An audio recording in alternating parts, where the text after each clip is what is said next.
What is the scariest story you know that is 100% true?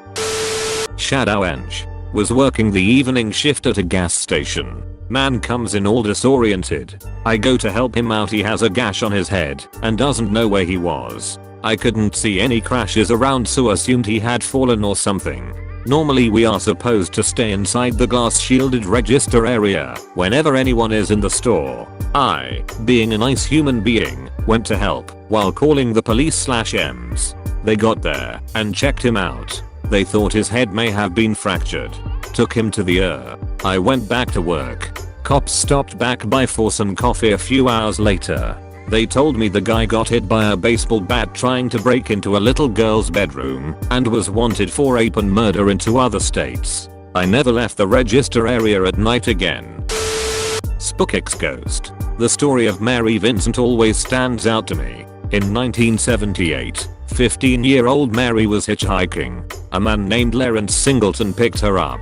He brutally raped her and eventually made her get out of the car. She planned to run, but he noticed and cut both her arms off. He threw her into a ditch/ravine and left her to die. She packed her stumps with mud to stop the bleeding and spent all night crawling out. She eventually makes it to the highway and starts walking, naked and covered in blood. The first car that saw her sped away in fear. The second car was a couple on their honeymoon.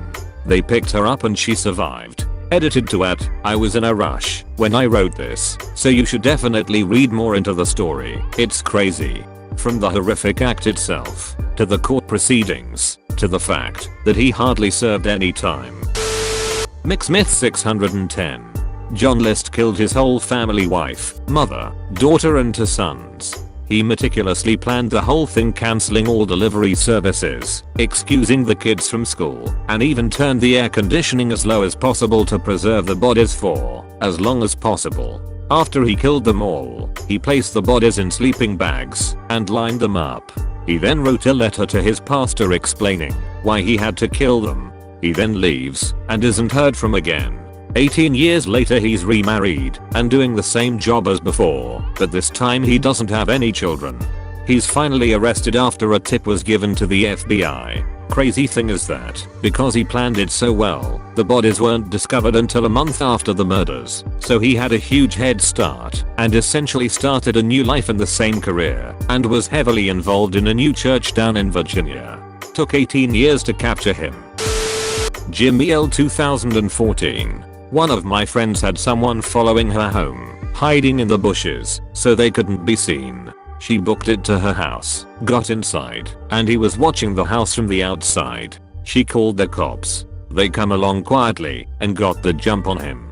He had condoms, handcuffs, and a knife. When they got his DNA, it turned out that he was linked to a half-dozen rapes in the area. She credits her regimen of running sprints to outrunning him that night and firmly believes she would have been raped if she couldn't outrun him then.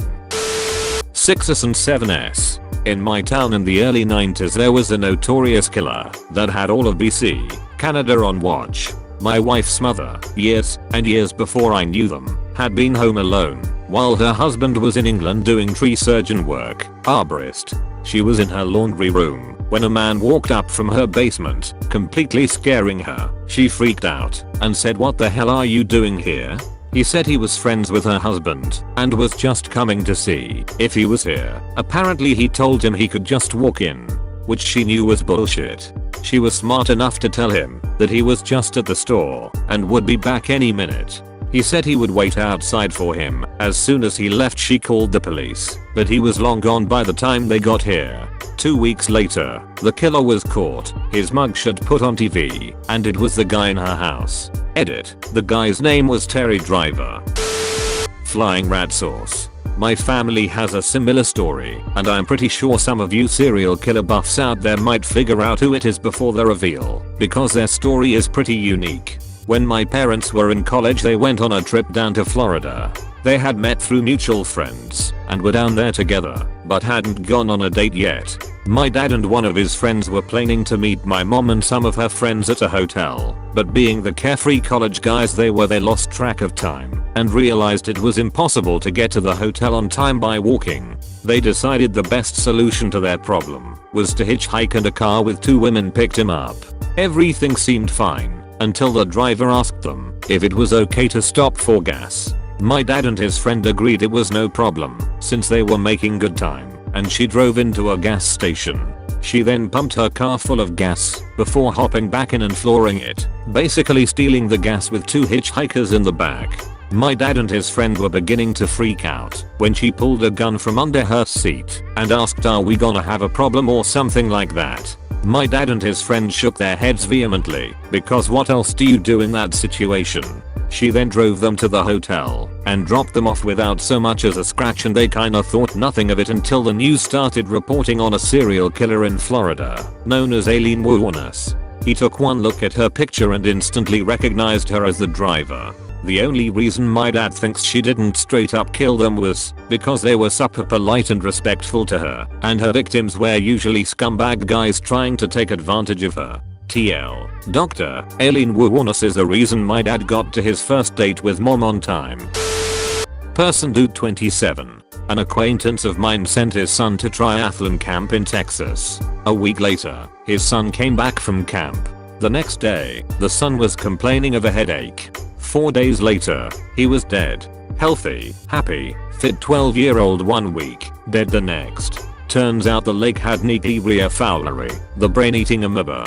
Nothing scares me as irrationally as already being dead and waiting for your body to catch on. Link for those interested. Surprise dread. Negeria is terrifying to me. You can get it just from getting water up your nose swimming in a lake. Or, I've heard but am too lazy to check, there have been people who got it from using an ET pot. Person dude 27. Yep, the amoeba needs to come into contact with the top of your nose, so you have to snort the water.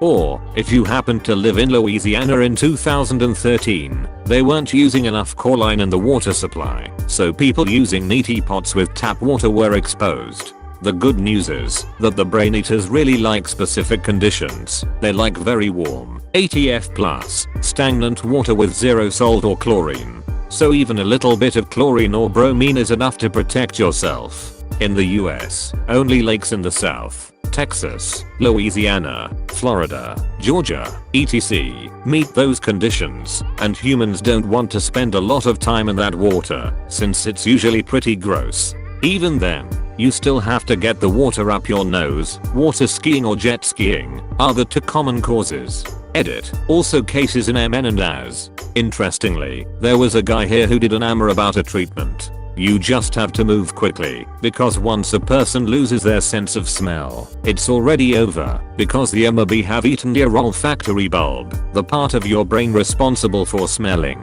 Then it continues eating, and eventually ends up at your brainstem, which controls things like breathing and heart rate. Just the toboist. My dad and some friends got drunk and went for a drive on some back roads and were going as fast as the truck would go as teenagers. My dad was slightly less drunk than the others and eventually demanded they let him get out.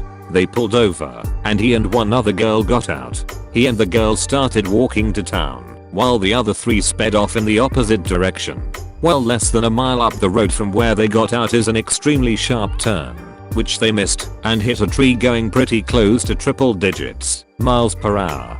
2 of them died on impact, and the only reason the 3rd survived is because they crashed in front of a house that 2 doctors lived in. The survivor was paralyzed and lost his leg and part of his arm, and was in the hospital for 8 months before dying. This was in the '60s, so medical care wasn't what it is today. When I first got my permit, my dad took me to that corner to explain the importance of safe driving. It gave me goosebumps about how close he was to being in the truck. He said that the dad of the driver got what remained of the truck to be hung up in the center of town for months after, to be a warning to all. Chris 1984. This is a hometown story that stayed with me. It happened literally right around the corner from where I grew up, maybe a 2-minute drive away. Judy Kirby murdered 6 children and 1 adult by intentionally driving the wrong way on a divided highway in an attempt to commit suicide. She had been hospitalized for depression, but had also just ended a relationship with her ex-husband's brother and was, by some reports, involved in drug trafficking and fearing an imminent arrest. She picked up her sister's son, who was celebrating his 10th birthday that day. She then loaded her 3 children into the car, supposedly to pick up a gift for the nephew. Instead, she went missing with the carload of kids. A short time later, calls started coming into 911 about a car going the wrong way down the highway at a high rate of speed. They made it about 90 seconds before a head-on collision with another vehicle, driven by a father with 2 children and another child along for the ride. The crash annihilated both vehicles. The only survivors were Kirby herself, and the child who was along for the ride in the other car. There were pieces of children all over the highway. She was sentenced to 215 years in prison. Whistle the headerships. Years ago when I was 8, my family lived in this big weird house kind of on the edge of a small town. The school district was in the middle of a big restructuring, so even though we were only a couple grades apart, my brother and I went to different schools and took different buses. This left me as the last person to leave in the morning and the first person to get home in the afternoon, which meant it was my job to make sure all the lights were off and the door was locked. One morning I noticed the basement door was open and the light was on, so before I left I turned off the light and closed the door. When I got home that afternoon the light was on and the door was open again. I just assumed that I'd forgotten to actually take care of it when I noticed it in the morning. So I went over to turn off the light and close the door. When I got to the top of the basement stairs I looked, and there was a big shadowy male figure towards the bottom of the staircase. I freaked out, slammed the door, and pushed a bunch of boxes against it, and then went and hid in my closet. For months I didn't tell my family, because I was positive what I had seen was a ghost, and didn't think anyone would believe me. Then about a year after that incident my mom and her boyfriend realized that small amounts of money had been going missing for months, totaling around $800-900, but never more than $60 at once. So we all walked around the house with flashlights trying to figure out how they could have gotten in. Turns out some creep was climbing in through a small hole in the outside of the house, shimmying through a crawl space, then coming up into the house through the basement. Realizing I had been alone in the house with him on at least one occasion was one of the worst, most terrifying moments I've ever had. Edit. Whoa, this blew up way more than I expected. I'm doing my best to respond to comments/questions. Sorry if I end up missing yours.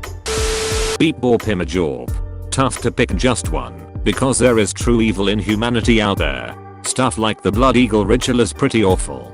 But in terms of really scary, probably stuff that just kind of happens on accident. Like the story of Kyle Plush. Just awful. He was in a minivan that has one of those back seats that you can push backward to lay flat in the trunk for extra storage space. He went to grab something in the trunk, leaning over the seat, and it tipped backward and pinned him, upside down, against the back of the car in a position such that he couldn't get himself out. He called the police twice. The second time he called and gave them a very clear description of the car. Plush called 911 again at around 3:35 p.m. Police said this time he provided a description of the vehicle as he desperately pleaded for help, but couldn't hear the dispatcher. ISARC said the information didn't get relayed to officers at the scene. This is not a joke, the teen said over 911. I'm almost dead. He asked the dispatcher to tell my mom I'll love her if I die. Just a horrible, random accident that could have happened to anybody. This kid didn't go looking for trouble, like he didn't try and go down a chimney or go caving like other people who have gotten stuck and suffocated. He was just reaching for something in his trunk, got pinned, and then was not found in time. Nightmarish for the kid and his family. 03 Throwaway 03. I don't regret many things in my life, but I regret this one deeply. I was leaving work, 2001 I believe, so while cell phones were common, not everyone had them. I worked in a small office building, you know those kind that rent out spaces to several small businesses. I had stayed late on day, only reason I feel as bad as I do. As I was leaving, I was the only other car in the lot. I noticed the property manager, an elderly lady and very sweet, getting out of her car next to the dumpster holding a bag of trash. I drove past her, turned the corner, and went home. This was on a Friday night. Come to find out, she didn't put her car in park. I get in Monday to the news that she was pinned between the dumpster and her car until found on Sunday. Our dumpster was not visible from any main road. Had I been 30 seconds later in leaving, I would have seen it happen.